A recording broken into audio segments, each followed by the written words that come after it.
independência ou morte, em 7 de setembro de 1822, não se tratava ainda nem de uma coisa nem de outra.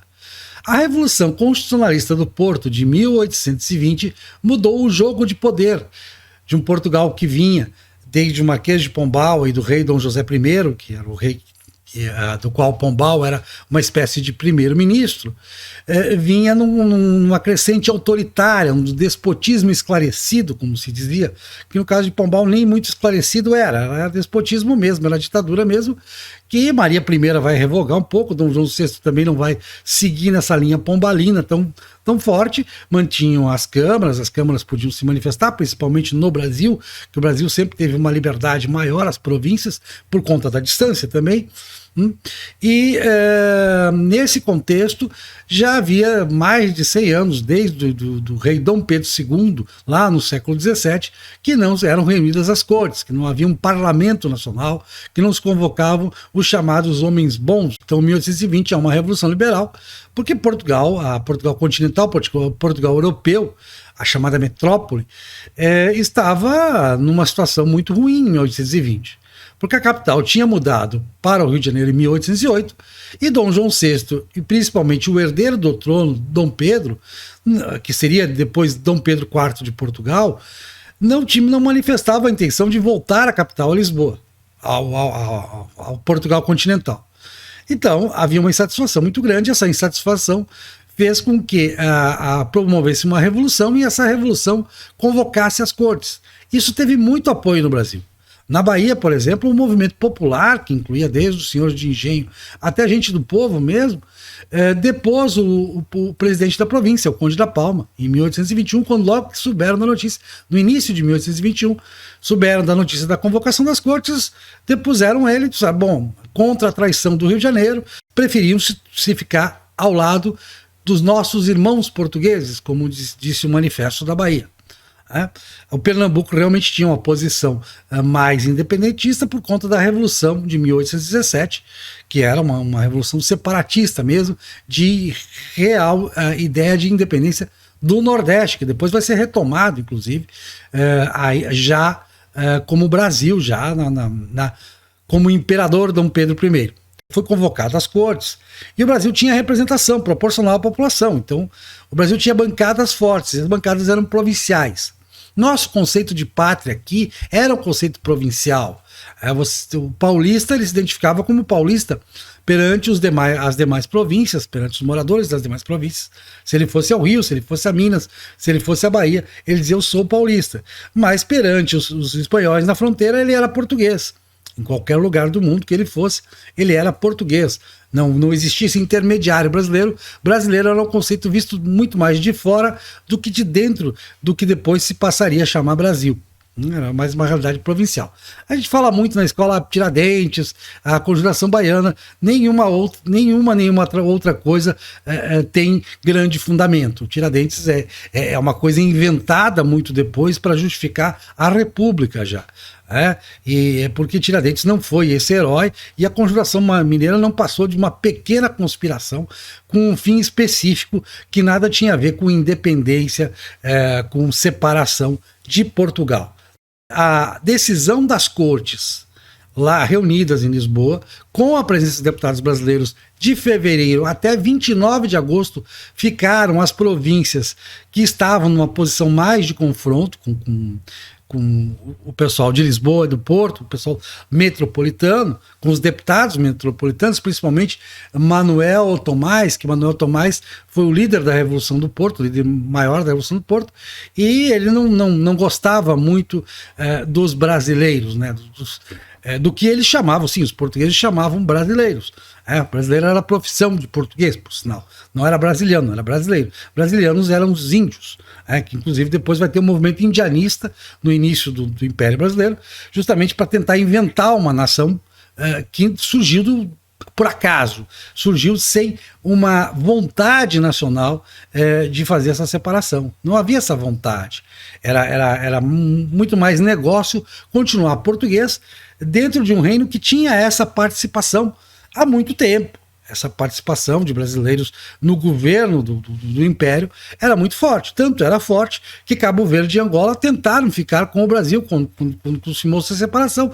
E Dom Pedro, por decisão dele, aí como um rei dos dois mundos, um rei de todo o Império Português, porque ele tinha deixado, mandado a filha para lá representá-lo, naquele acerto com o irmão Miguel, com toda a disputa que houve com o irmão Miguel, que depois vai acabar em guerra civil, quando ele sair do Brasil para tomar o trono como Dom Pedro IV, que ele vai conseguir, ele vai ganhar essa guerra, vai expulsar Miguel de Portugal.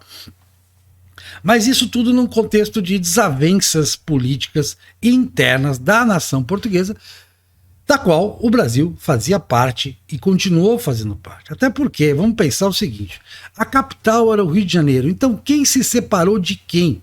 Quem ficou independente de quem? Quem era dependente de quem? Para você ficar independente, você tinha que ser dependente de alguém. Se a capital era no Rio, se o rei estava aqui, queria aqui ficar, não há que se falar, nós heroicamente nos separamos de Portugal, como Portugal heroicamente se separou do Reino de Leão em 1140. Ali sim houve uma independência, como houve na restauração de 1640 de Portugal, a restauração depois de 60 anos de União Ibérica, de governo dos Filipes da Espanha, aí sim houve realmente uma independência. Porque separou-se a parte menor, a parte que era dependente da parte maior. No caso Brasil e Portugal, havia uma equivalência de população. Não há que se falar em independência, mas sim em separação. Nós estamos falando de uma separação, e uma separação sui generis. A América, nas Américas não há nenhum caso parecido com o que aconteceu no Brasil. Por quê? Primeiro porque a capital era no Rio de Janeiro, continua no Rio de Janeiro. Então o status quo foi mantido aqui. O que houve foi a decisão das cortes de nomear juntas para as províncias. E Dom Pedro não aceitou essas juntas.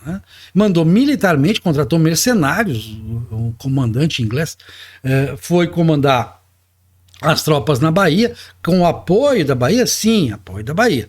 Vamos entender esse apoio. Os senhores de engenho, os líderes da Bahia, chegaram à conclusão de que era mais negócio ficar ao lado do herdeiro do trono que das cortes. E a partir daí há todo o confronto, é um confronto realmente militar. E mandou outro comandante inglês ir tomar as coisas no Pará, tomar o Pará, e isso já em 1823 adiantado. Vai lá tomar o Pará para o governo do Rio de Janeiro. Não era questão Brasil-Portugal. Para o herdeiro do trono, o legítimo herdeiro do trono, e que vai realmente assumir como rei Dom Pedro IV de Portugal, que resolve, vai lá no Pará, em Belém, e toma.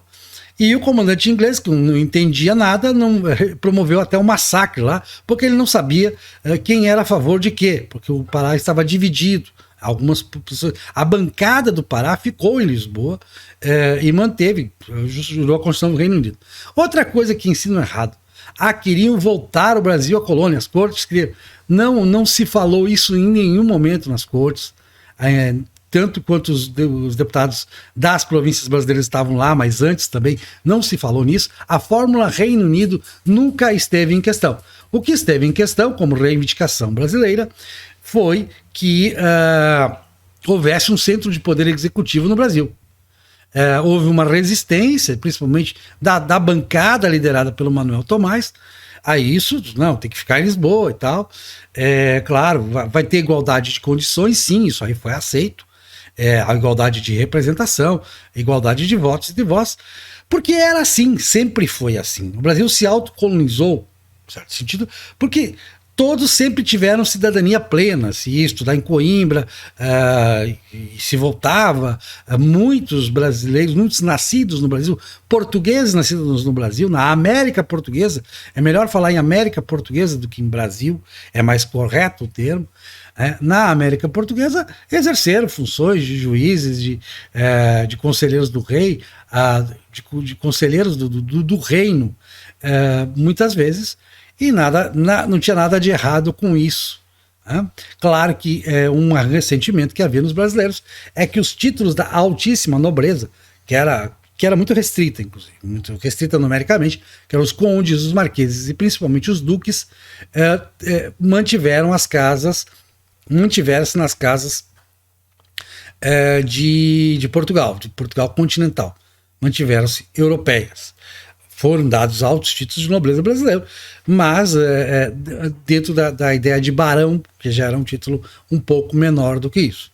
Então havia um certo ressentimento, mas nada mais do que isso, nada que justificasse uma separação, uma ruptura. E essa ruptura nada teve de heróica. O que houve foi a adesão de algumas províncias, que acabou prevalecendo, até porque em 1823 Miguel vai dar um golpe de Estado em Portugal, na chamada Vila Francada, e vai depor o governo das cortes.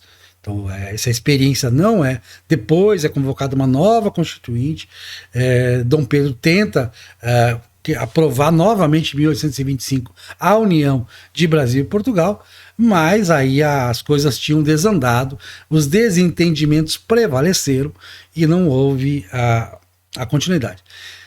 Mas também falar em independência, vamos pensar o seguinte: vem cá, quem era o filho mais velho de Dom João VI?